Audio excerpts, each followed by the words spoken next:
My name is Mary Stribling. I'm a social worker here at Texas School for the Deaf. I'll be conducting a training this afternoon, whichever time of the day you happen to be watching this, addressing child abuse and exploitation and improper care and the policies and procedures for Texas School for the Deaf. At this time, I'm going to step off screen so that you can focus on the interpreter and the PowerPoint for the presentation.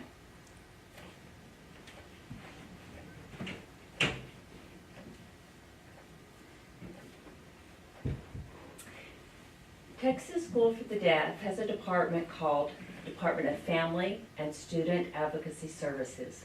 That department is made up of two social workers, Mary Stribling, myself, just introduced to you, and an assistant named Lisa Mitchell. Our contact information is here available for you, and we are located in Cottage 568.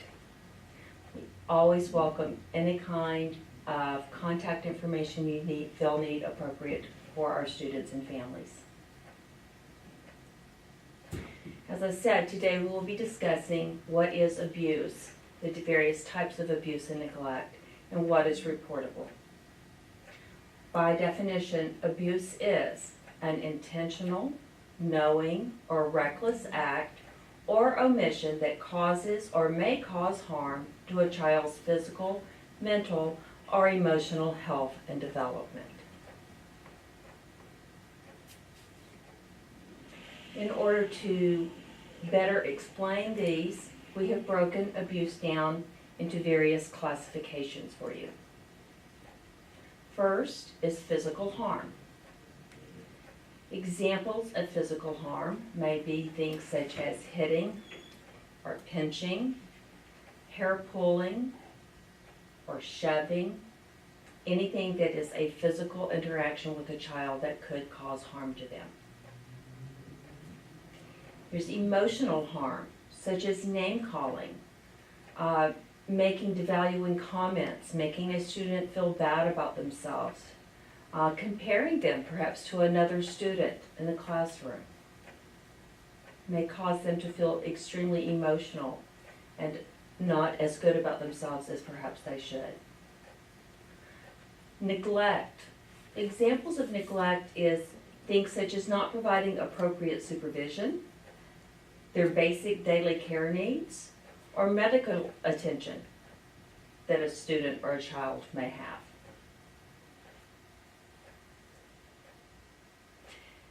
Exploitation is another area. We can refer to monetary interactions that benefits someone other than the child or the student. May also include personal or sexual interactions with a child or a student. Another area is that of improper care. While improper care is not something that is reportable by law to the appropriate agency, it is something that Texas School for the Deaf does want reported. It is something that is perhaps less severe than abuse or neglect, but it is an inappropriate interaction with our student. It may be things such as not appropriately tapping a student on their shoulder to gain their attention. It may be improperly using time out or restraints with a student. Or it may be using inappropriate language with the student as examples. The last area to discuss is that of sexual harm. Sexual harm can range from sexual comments being made to a child, the showing or making of pornographic material with a child, or it may be to the extreme of physical contact in a sexual manner with a child.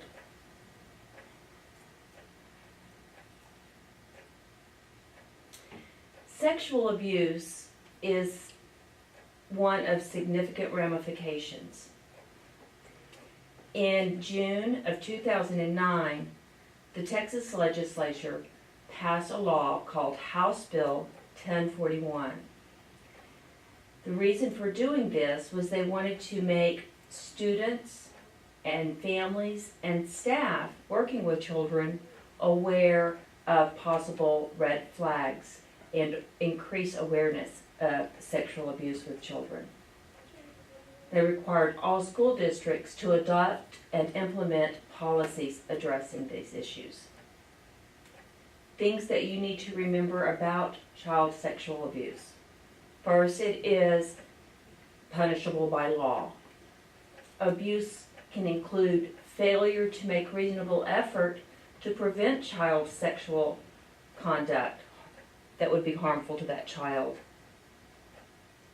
If you know about it, and don't attempt to prevent it in some way, even though that may be only reporting your suspicion, then you too could be alleged to be guilty of child sexual abuse.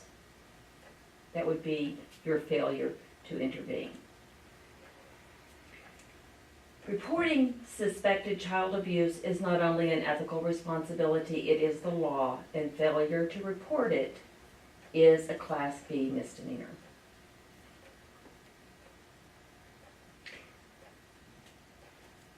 Sexual abuse can actually occur between children, not just between an adult and a child.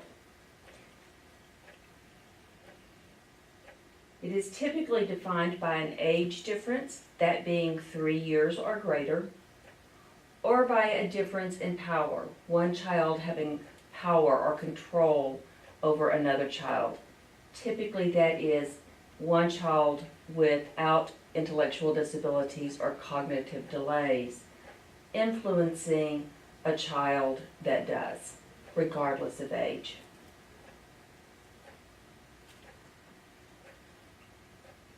So what can you do? We want you to be observant. We want you to watch for any potential warning signs or red flags that may have occurred with our children, our students. Please be aware that as we give you these examples, they may be red flags that there could be something going on related to abuse, but there could also be other things in the family's homes or lives that could be causing these. Nevertheless, recognizing these possible red flags should be reported either to the social worker or the student's counselors. Some examples of these would be emotional and behavioral changes. All of a sudden, perhaps a child becomes more withdrawn, appear to be depressed. They may have unexplained anger outbursts, or they may go to the opposite extreme and all of a sudden be that too perfect child.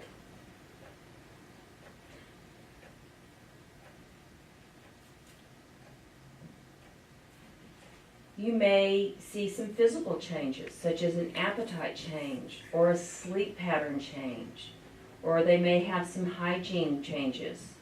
They maybe have gone from taking really great care of themselves to not taking care of themselves at all, or just the opposite. They may have injuries that they're not able to adequately explain to you, or they may be trying to hide injuries by wearing coats, even though it's 85 degrees outside. May also see sexual acting out or sexual behaviors that may or may not be age appropriate. You may see young children writing or drawing or playing in a sexual manner. You may see an older child also exhibiting some of these behaviors. You may also observe our students, a child having conversations with other students, their peers, that are of a sexual nature. Oftentimes our students, the children here, will open up to their friends before they will open up to staff.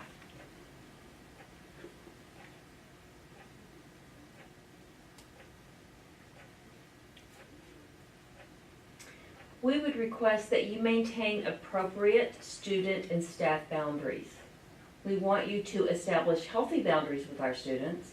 We want you to create appropriate professional behavior that creates trust within our student. And we want you to be friendly with them, but not necessarily friends with them. Examples being, please don't exchange personal phone numbers, pager numbers. Please do not interact on Facebook or other social media sites with our students. And remember, no social activities outside of school-sponsored events.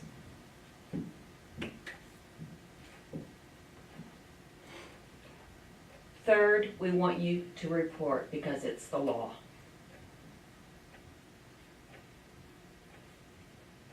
As I've said earlier, all staff are required to report abuse, neglect, or sexual abuse or exploitation as a state law. But at TSD, you are also required to report to the social work department here. And in addition to suspected abuse, you would need to also report any suspected improper care. Please remember that all reporting is confidential. And remember that your report is immune from civil or criminal liability as long as you report in good faith, without malice.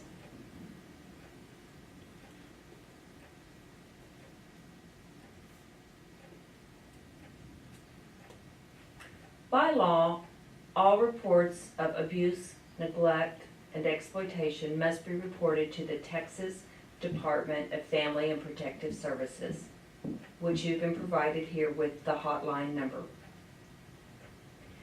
Should you choose to make a report directly to them, by TSD policy and procedure, you are also required to report any report to them, also to our Department of Family and Student Advocacy Services if it involves a report with one of our TSD students.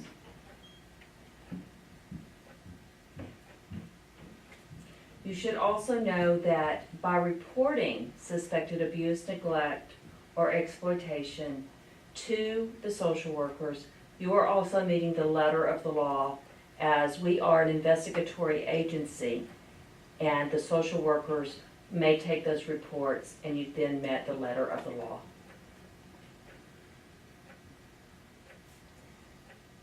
How do you report?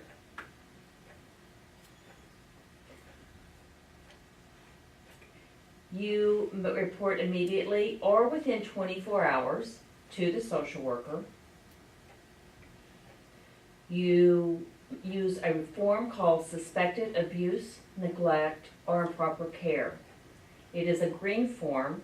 We refer to it as the green form, and they should be found in all departments.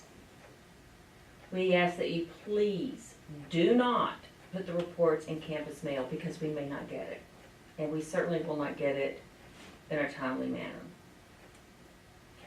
Anytime, or especially weekends and after hours, you may leave a form that you've completed at the health center. You may leave it with your supervisor. You may bring it directly to us during work hours, 8 to 5, Monday through Friday. If you choose to leave a report form somewhere, as opposed to giving it directly to one of the social workers, please remember to notify us either by phone, email, or pager, texting, so that we know where to pick that report form up so that we can immediately begin appropriate actions.